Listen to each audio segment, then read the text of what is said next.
السلام علیکم ورحمۃ اللہ وبرکاتہ۔ انا انزلناہ فی لیلۃ مبارکۃ انا کنا منذرین فیہا یفرق کل امر حکیم۔ بے شک ہم نے اس قرآن کو ایک مبارک رات میں اتارا، بے شک ہم ہی ڈرانے والے تھے، اس میں ہر محکم کام کا فیصلہ کیا جاتا ہے۔ آج 15 شعبان کی رات ہے۔ آئیے سب سے پہلے ان روایتوں کا ذکر کرتے ہیں جن کی وجہ سے لوگ آج کی رات کو لیلۃ المبارکہ کہتے ہیں۔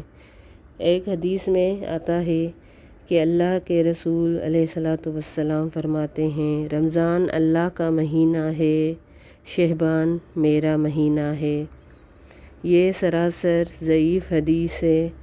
اس کے علاوہ ایک رات کا ذکر آتا ہے، حدیث میں آتا ہے کہ نبی کریم صلی اللہ علیہ وسلم اچانک رات کو اٹھتے ہیں اور کہیں چلے جاتے ہیں۔ حضرت عائشہ رضی اللہ تعالیٰ عنہا ان کے پیچھے جاتی ہیں تو دیکھتی ہیں کہ جنت البقیع قبرستان میں اللہ کے رسول جاتے ہیں اور وہاں پر دعا کرتے ہیں۔ واپس آتے ہیں تو اللہ کے رسول عائشہ کو جاگتا پاکتے ہیں اور بتاتے ہیں کہ آج اللہ آسمان دنیا پہ نازل ہوتے ہیں، یعنی 15 شعبان، اور اللہ تعالیٰ بنو کلب کی بکریوں کے بالوں کے برابر لوگوں کے گناہ معاف کرتے ہیں۔ تو حضرت عائشہ سے اللہ کے رسول صلی اللہ علیہ وسلم کہتے ہیں کہ اے عائشہ، کیا تم نے یہ گمان کیا کہ میں تمہارے ساتھ کوئی زیادتی کروں گا؟ یعنی حضرت عائشہ یہ سمجھیں کہ نبی کریم صلی اللہ علیہ وسلم اپنی کسی دوسری بیوی کے پاس گئے۔ اس روایت کے علاوہ بھی ایک اور روایت آتی ہے کہ حضرت عائشہ ایک بار سو رہی تھی تو نبی کریم صلی اللہ علیہ وسلم اٹھے اور خاموشی سے باہر نکل گئے۔ حضرت عائشہ بھی ان کے پیچھے جاتی ہیں تو کیا دیکھتی ہیں کہ جنت البقیع میں نبی کریم صلی اللہ علیہ وسلم اپنے ہاتھ اٹھاتے ہیں اور ان کی مغفرت کے لیے دعا کرتے ہیں، یعنی قبرستان میں قبر والوں کے لیے دعائے مغفرت کرتے ہیں۔ تو حضرت عائشہ بھی خاموشی سے آ کے لیٹ جاتی ہیں۔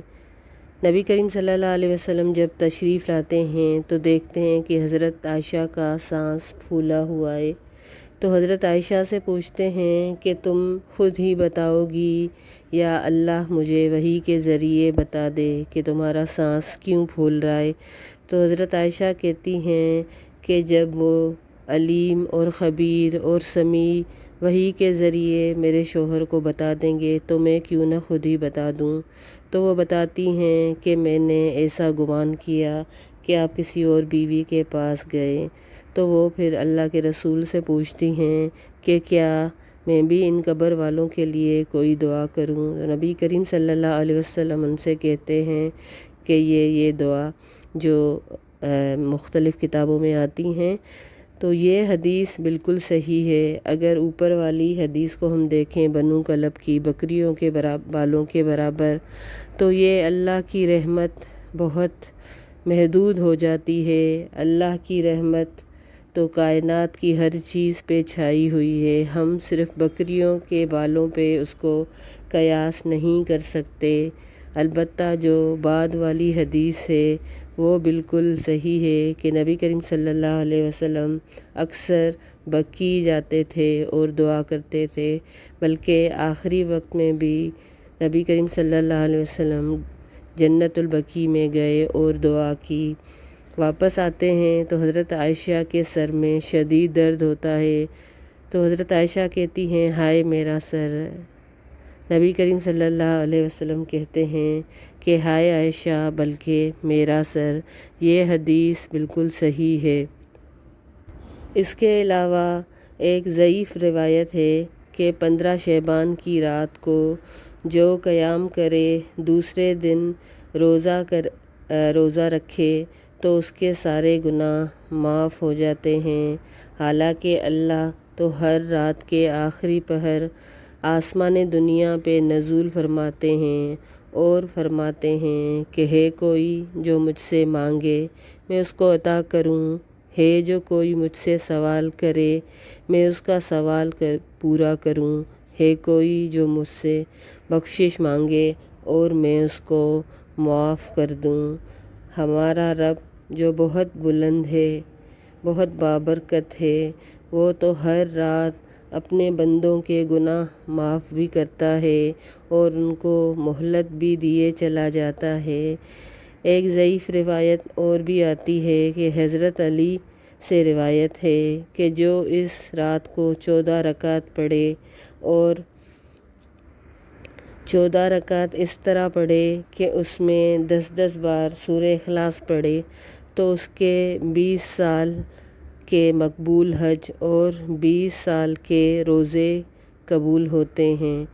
اس کے علاوہ بھی ایک روایت ہے کہ جو صلاۃ الفیہ اس کو کہا جاتا ہے، الف 100 کو کہتے ہیں عربی میں، 100 رکعت، ہر رکعت میں سورہ اخلاص 10 مرتبہ پڑھی جائے تو اس کے اتنے گناہ معاف کرتا ہے اللہ کہ اگر لوح محفوظ پہ اس کو بدبخت بھی لکھا گیا ہے اللہ اس کو معاف کر دیتے ہیں۔ بے شک اللہ ہر گناہ معاف کرنے پر قادر ہے۔ اگر انسان خلوص دل سے توبہ کرے تو اللہ اس لوح محفوظ پہ لکھا ہوا مٹانے پہ قادر ہے، مگر کوئی خالص دعا کرے اللہ 100 رکعتوں کا محتاج نہیں، اللہ بندے کی خالص توبہ کو دیکھتا ہے۔ اور اس کے علاوہ اس رات کو یعنی 15 شعبان کو قضائے عمری کے نام سے بھی نماز پڑھی جاتی ہے، جس کے لیے کہا جاتا ہے کہ جو نمازیں چھوٹ گئیں تو ان کے لیے ایک قضائے عمری کا طریقہ رائج ہے جو کہ سراسر غلط بھی ہے اور حدیث سے ثابت بھی نہیں ہے۔ اللہ کے رسول صلی اللہ علیہ وسلم نے فرمایا، من رغب عن سنتی لیس منی۔ یہ تب ہوا جب حضرت عائشہ کے پاس کچھ صحابی آئے اور اللہ کے رسول کی عبادت صلی اللہ علیہ وسلم کی عبادت کا طریقہ معلوم کیا۔ حضرت عائشہ نے کہا کہ اللہ کے رسول رات کو سوتے بھی ہیں اور جاگ کر تہجد بھی پڑھتے ہیں، پھر کچھ دیر سو جاتے ہیں، پھر فجر کے لیے اٹھتے ہیں، روزہ رکھتے بھی ہیں، روزہ نہیں بھی رکھتے۔ یعنی انہوں نے جو نبی کریم صلی اللہ علیہ وسلم کی عبادت بتائی تو وہ صحابہ کو کچھ کم لگی یا ان کو کچھ کمی محسوس ہوئی اپنی ذات میں، تو انہوں نے کہا کہ وہ تو اللہ کے رسول ہیں، ان کے سارے گناہ اللہ نے معاف کر دیے ہیں۔ تو ایک صحابی نے کہا میں کبھی بھی نکاح نہیں کروں گا، ایک صحابی نے کہا میں ہمیشہ نماز پڑھوں گا یعنی رات کو ساری رات قیام کروں گا، ایک صحابی نے کہا کہ میں نکاح نہیں کروں گا۔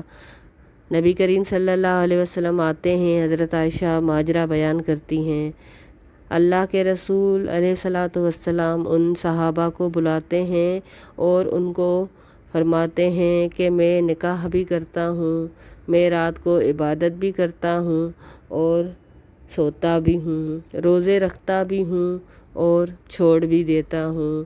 من رغب عن سنتی لیس منی، یہ میری سنتیں ہیں، یہ میرے کام ہیں، یہ میرا عمل ہے، جو میرے عمل سے روگردانی کرے گا وہ مجھ سے نہیں۔ یعنی تم لوگ اگر نکاح نہیں کرو گے، تم لوگ سوؤ گے نہیں، تم لوگ ساری زندگی روزے رکھو گے تو یہ میرا عمل نہیں، کیونکہ اگر کسی صحابی کی بیوی ہے وہ مسلسل رات کو قیام کرتا ہے تو یہ اس بیوی کی حق تلفی ہے، اگر کوئی مسلسل روزہ رکھتا ہے تو یہ بھی اس کا اپنی ذات پہ ظلم ہے، جبر ہے، کیونکہ نبی کریم صلی اللہ علیہ وسلم نے کبھی بھی مسلسل روزے نہیں رکھے سوائے شعبان اور رمضان کے۔ شعبان میں نبی کریم صلی اللہ علیہ وسلم مسلسل روزہ رکھتے تھے۔ سلمہ فرماتی ہیں کہ اس قدر روزے رکھتے کہ اب لگتا تھا کہ نہیں چھوڑیں گے، اور جب چھوڑتے تھے تو ایسا لگتا تھا کہ اب نہیں رکھیں گے۔ اس کا مقصد یہ ہے کہ نبی کریم صلی اللہ علیہ وسلم بہت زیادہ رمضان کے علاوہ شعبان میں رکھتے تھے، لیکن سارا مہینہ نہیں رکھتے تھے۔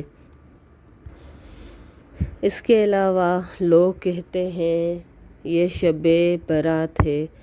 برات عربی میں بیزاری کو کہتے ہیں، بے رخی کو کہتے ہیں اور نفرت کو بھی کہتے ہیں۔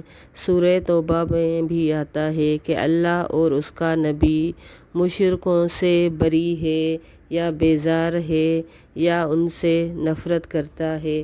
تو یہ لیلۃ المبارکہ سورہ دخان میں جس کو لے کر ہم 15 شعبان کے لیے عبادت کرتے ہیں، یہ بات نبی صلی اللہ علیہ وسلم کی کسی بھی عمل سے ثابت نہیں ہوتی۔ نبی کریم صلی اللہ علیہ وسلم سارا سال عبادت کرتے تھے، ہر رات عبادت کرتے تھے، ان کی ٹانگیں، ان کے پاؤں سوج جاتے تھے۔ حضرت عائشہ ان سے پوچھتی تھی کہ اے اللہ کے رسول صلی اللہ علیہ وسلم، آپ کے تو سارے گناہ اللہ نے بخش دیے ہیں، پھر آپ اس قدر عبادت کیوں کرتے ہیں؟ تو نبی کریم صلی اللہ علیہ وسلم فرماتے کہ اے عائشہ، تو کیا میں پھر اللہ کا شکر ادا نہیں کروں؟ اللہ کے رسول صلی اللہ علیہ وسلم پہ سورہ بنی اسرائیل میں ایک آیت آتی ہے کہ رات کی نماز آپ کے لیے اضافی ہے، یعنی رات کا تہجد نبی کریم صلی اللہ علیہ وسلم پہ فرض تھا 5 نمازوں کے علاوہ۔ یہ ہم مومنوں پہ بہت بھاری تو گزرتا ہے، لیکن جو چیز ہمیں کرنی چاہیے وہ ہم نہیں کرتے، جو چیز ثابت ہے وہ نہیں کرتے۔ ہم ان چیزوں کو پکڑ لیتے ہیں جو غیر مسنون ہے، غیر ثابت شدہ ہے۔ کسی نبی کریم صلی اللہ علیہ وسلم کے صحابہ سے یہ بات ثابت نہیں ہے کہ انہوں نے اس رات کو عبادت کا اہتمام کیا ہو۔ اس کے علاوہ کہا جاتا ہے کہ یہ مردوں کی عید ہے۔ اس رات کو مردے آتے ہیں اور جو مردے سارا سال جن کی وفات ہو جاتی ہے وہ اس رات کو نجات پا جاتے ہیں، اور ان کی روحیں، یہ سمجھ لیں کہ ان کی روحیں بھٹکتی رہتی ہیں، تو وہ پرانی روحیں آ کے ان کو اس رات اوپر آسمانوں پہ لے جاتی ہیں۔ اللہ اکبر! کس قدر غیر مناسب بات ہے۔ یہ تو ہندوؤں کا عقیدہ ہو گیا کہ ان کی روحیں بھٹکتی رہتی ہیں اور ان کی روحیں اپنے گھر والوں سے ملنے آتی ہیں۔ ان کی روحیں گھر والوں سے ملنے آتی ہیں 15 شعبان کی رات کو، اور لوگ 15 شعبان کو قبرستان بھی پہنچے ہوئے ہوتے ہیں۔ سوال یہ پیدا ہوتا ہے کہ اگر روحیں ملنے آتی ہیں تو قبرستان جانے کی کیا ضرورت ہے؟ ان مرنے والوں کو بلا شبہ ہماری دعاؤں کی ضرورت ہے، اور قبرستان میں ضرور جانا چاہیے، ان کے لیے دعائے مغفرت کرنی چاہیے۔ ان کو ہماری دعائیں پہنچتی ہیں، اور قبرستان جا کے انسان کا ایمان تازہ ہو جاتا ہے۔ انسان کو یہ پتہ چلتا ہے کہ ایک دن مجھے بھی اس مٹی کے گھر میں آنا ہے، ایک دن میرا ٹھکانہ بھی یہی ہے۔ بہت اچھا عمل ہے اگر قبرستان جاتے ہیں، لیکن ان دنوں کو صرف 15 شعبان کے لیے مخصوص کرنا، جمعرات کے لیے عید پہ رکھنا، یہ صحیح نہیں۔ نبی کریم صلی اللہ علیہ وسلم اکثر جاتے رہتے تھے قبرستان، ان کے لیے دعائے مغفرت کرتے تھے، بلکہ اپنی دنیا سے جانے سے پہلے بھی نبی کریم صلی اللہ علیہ وسلم جبل احد بھی چلے گئے تھے اور احد والوں کے لیے دعائیں کی تھیں، ان کی مغفرت کے لیے بھی دعا کی تھی۔ اس کے علاوہ کہا جاتا ہے کہ یہ مردوں کی عید ہے، لہٰذا بہت اچھے اچھے کھانے حلوے پکائے جاتے ہیں۔ مغرب کے بعد نہایا جاتا ہے کہ ہم سے وہ لوگ ملنے آئیں گے، آج ان کی عید ہے، اچھے کپڑے پہنے جاتے ہیں۔ کس قدر دکھ کی بات ہے جو مر گئے، جن کی تمام عیدیں، جن کی تمام خوشیاں، جن کی تمام لذتیں اب ختم ہو گئی۔ اب وہ خاموش ایک مٹی کے گھر میں رہتے ہیں، چپ چاپ اپنے اعمال کے مطابق۔ ان کو جزا سزا آخرت کے لیے مؤخر ہے، مگر قبر میں بھی ان کو راحت ملتی ہے، قبر میں بھی ان کو عذاب ملتا ہے۔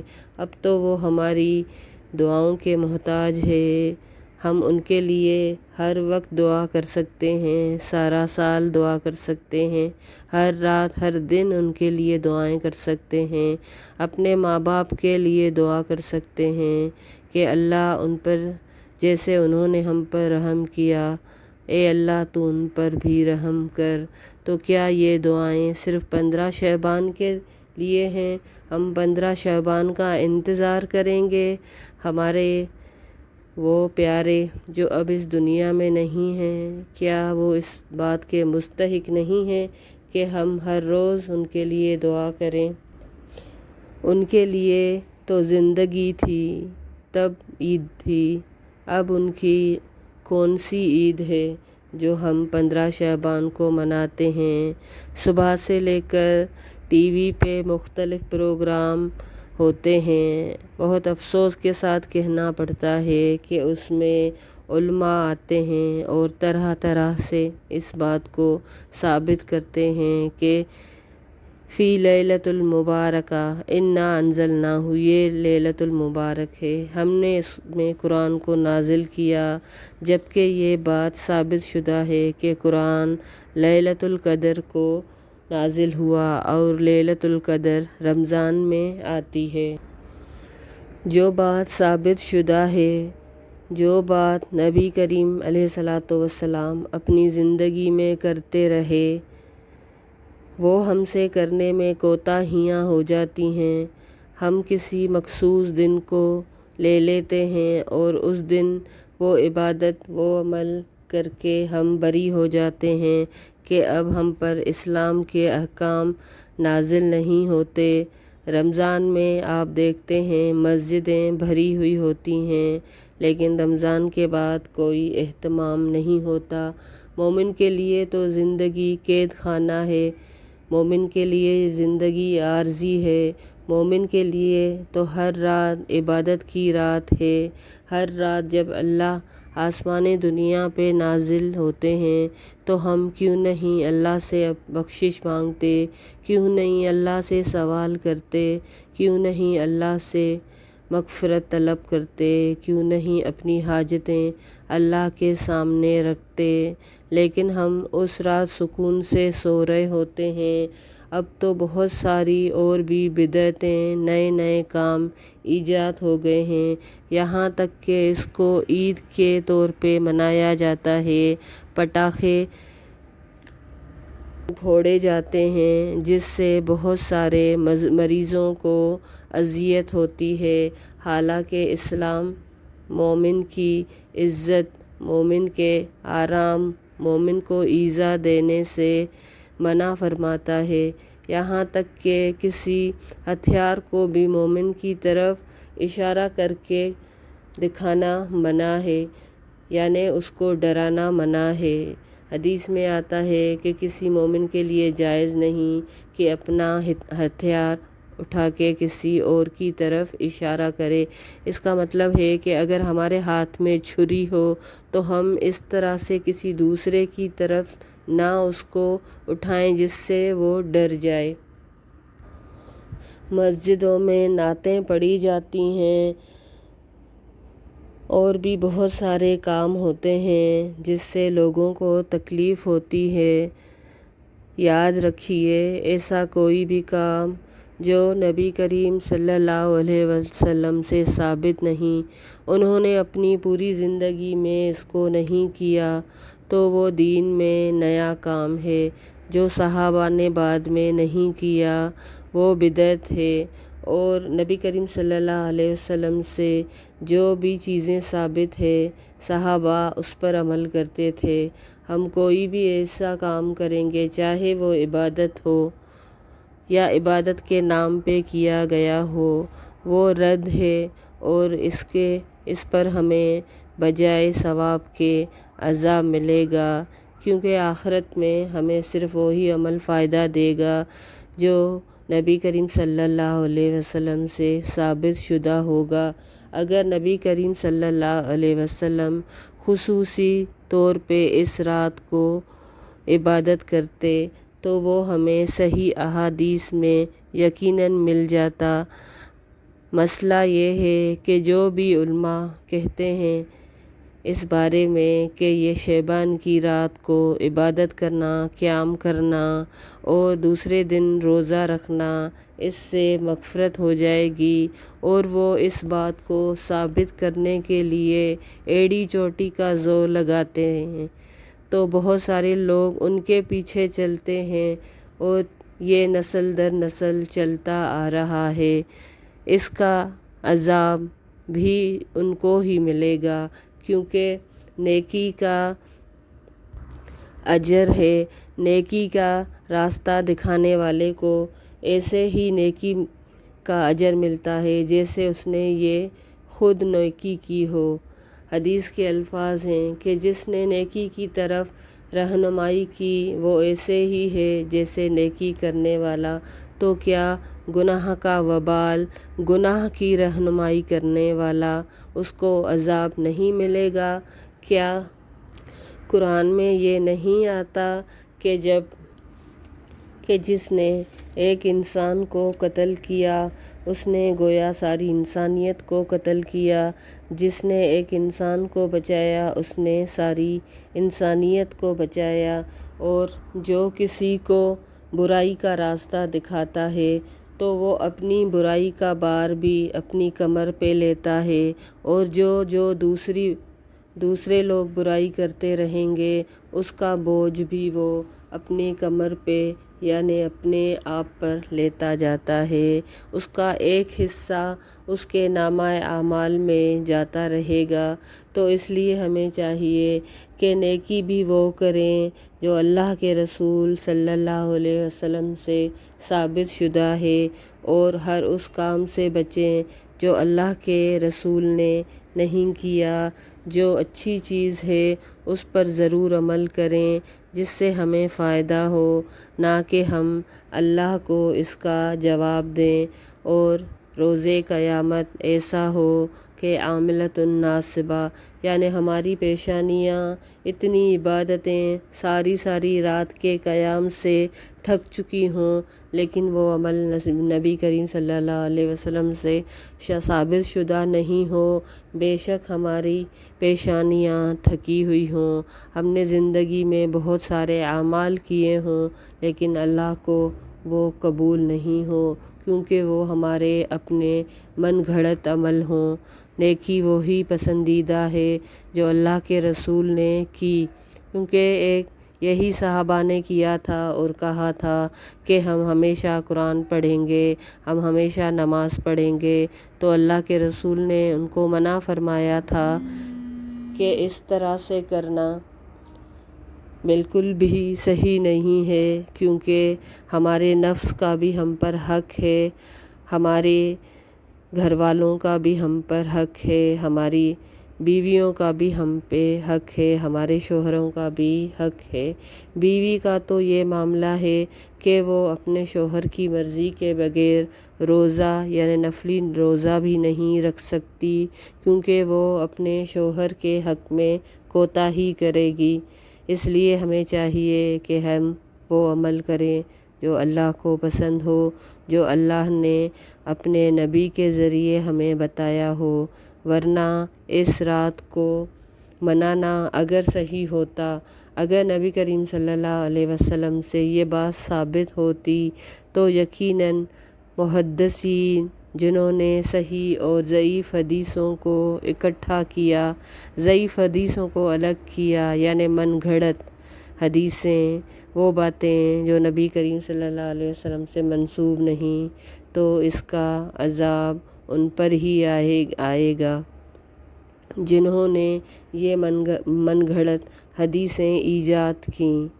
اللہ کو یقیناً ہمارے یہ اعمال پسند نہیں آئیں گے۔